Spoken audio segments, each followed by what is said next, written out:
It is widely accepted that the environment has a direct impact on productivity.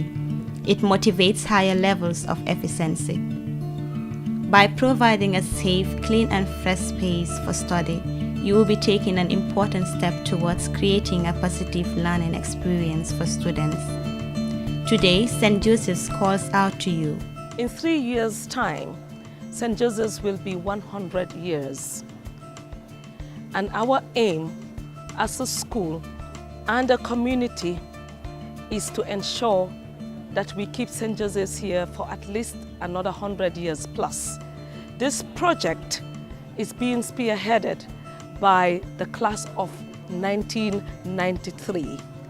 And the task that they've set for themselves is to renovate the school as well as paint the school.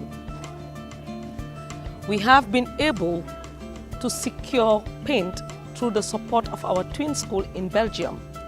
As such, what we need is the funds for the structural repairs as well as funding the workmanship, the labor costs for the painting jobs. Therefore, we call upon all of you out there and want to assure you that every butut or dalasi, every dollar, every pound that you may put into this fund will be for the benefit of the girl child here at St. Joseph's Senior Secondary School. The call for St. Joseph is meant for all ex-students and well-wishers to contribute in the renovation process of the school and embrace the beauty of its environment.